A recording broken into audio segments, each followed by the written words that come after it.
E aí, meus amigos, tudo bem? Passando rapidinho aqui, mais uma vez, né? Para falar um pouquinho sobre transporte ativo, tá? Transporte ativo. Em uma aula anterior, falei um pouquinho sobre transporte passivo e, na primeira, lógico, falei sobre a membrana plasmática, tá? Fechando essa partezinha da membrana, estarei agora falando um pouquinho sobre a membrana plasmática, até travou a língua, membrana plasmática, só que em relação ao transporte ativo, tá? Reforçando até mesmo um pouquinho da estrutura da membrana plasmática, ok? Vamos aqui, vamos observar essa situação, tá?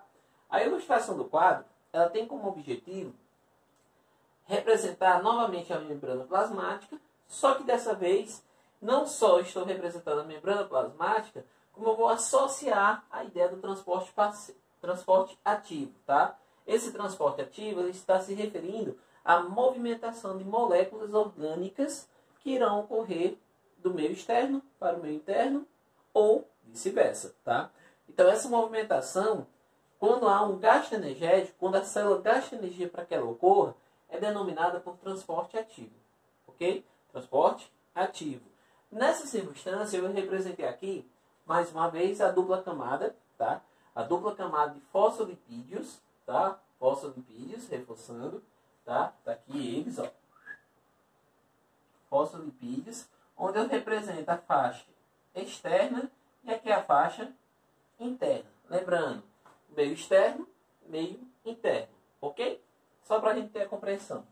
Nessa circunstância, eu vou identificar novamente as proteínas.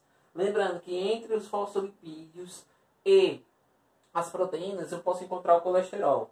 Especificamente, célula animal, tá?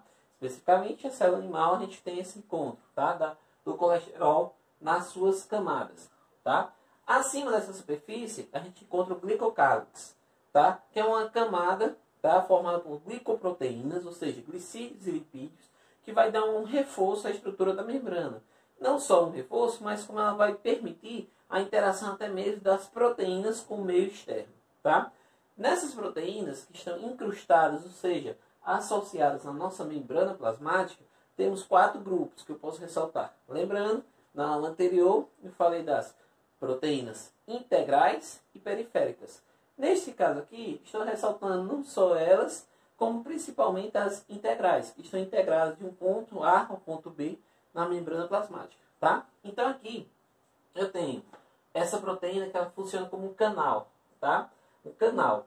Essa daqui, por sua vez, tá? Ela já é uma proteína carregadora. A palavra já dá a entender o que é que ela faz. Ela vai carregar as moléculas orgânicas do meio externo para o meio interno, ou vice-versa, tá?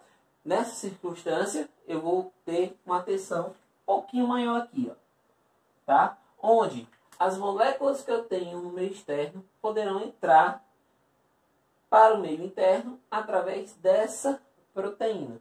Só que para que ocorra essa entrada, é necessário que essa célula, essa proteína específica, ela venha ter um gasto energético, tá? Essa estrutura vai gastar energia para que tenha a entrada. Ou seja, para que essas moléculas aqui, ó, que estão no meio externo, essas moléculas aqui que estão no meio externo, elas possam entrar no meio celular, tá? Então, isso aqui é o que caracteriza o transporte ativo, tá? Dando continuidade, eu tenho uma proteína receptora, tá? Receptora, e eu tenho uma proteína de reconhecimento, ok? Essa proteína receptora, de certa forma, eu posso até colocar aqui, ó, que ela tem uma certa associação, tá? Ela tem uma certa associação à proteína receptora com a proteína carregadora. Por quê? Porque dependendo da circunstância, vai ter substâncias, moléculas, que irão entrar em contato com essa proteína receptora.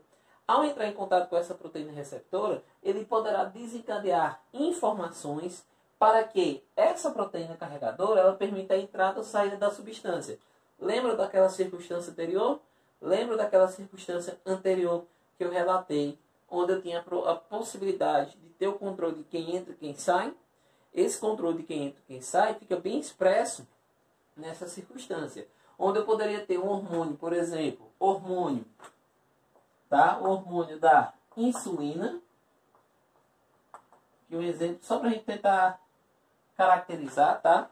O hormônio da insulina, que ao entrar em contato com a proteína receptora, ele vai mandar informação para uma proteína carregadora para permitir a entrada da glicose, ok? A glicose que é essencial para a produção energética. Então, se essa insulina não participar, por exemplo, se eu tiver um bloqueio aqui, ó, e a insulina não entrar em contato com a receptora, eu não vou ter a possibilidade de acessar a proteína carregadora e permitir o acesso da glicose. Tá? Eu vou bloquear. Mas, por sua vez, se não existe esse bloqueio, eu vou ter o perfeito funcionamento dessas proteínas, tá? Então, de uma forma bem simplificada, tá? Aqui para a gente ter essa compreensão. E aí, as proteínas de reconhecimento, muitas vezes, estão associadas à comunicação que eu vou ter entre as células. Elas vão se identificar a partir dessa unidade, tá? Essa unidade de reconhecimento permite isso. Ela se identificar no meio celular que ela está, tá? Lembrando, o corpo humano, por exemplo, ele é formado por vários tipos de células. Esses vários tipos de células podem formar tecidos. E aí, esses tecidos é um agrupamento de células distintas. Observando que eu posso ter o tecido epitelial, muscular, nervoso, conjuntivo. Grupos de tecidos que vão formar a estrutura do nosso corpo. Tá ok? Tudo bem? Então, ó, no canal de proteína ocorre a difusão simples. Lembra do transporte passivo? Difusão simples. Ou seja, a concentração do soluto vai forçar a entrada em relação ao meio interno. Ou seja, uma difusão simples. Daí a ideia do canal de proteína. Tá ok? Esse canal, daí a ideia é um túnel, um acesso. Só que esse acesso vai ser determinado a partir da concentração do soluto. Por sua vez, na proteína carregadora, a gente já tem a situação do gasto de energia, onde ela vai ter que controlar, ou seja, essas proteínas carregadoras, as proteínas, tá? Carregadoras controlam a entrada e a saída das moléculas, tá? Reforcei aqui a ideia da energia. Por que energia, John? Porque aqui vai ocorrer um gasto, tá? Eu vou ter um gasto de energia. Por que é que elas controlam? Porque eu só tenho uma proteína? Não. Eu tenho várias proteínas distribuídas por toda a membrana plasmática, tá? Então, reforçando, finalizando essa ideia, transporte ativo tem gasto energético. Por sua vez, reforçando, a membrana plasmática é uma dupla camada de fosfolipídios, tá aqui ele, ó, todo distribuído bem bonitinho, tá? Onde eu vou ter incrustado proteínas. E aqui eu estou citando 4 tipos de proteínas. Uma que vai formar um canal, né, canal de proteína. Outra que é a proteína carregadora. Aqui eu tenho a receptora. E por final, a de reconhecimento. Cada proteína dessa tem uma importância para o bom funcionamento celular, tá? Reforçando, metabolismo celular, tá?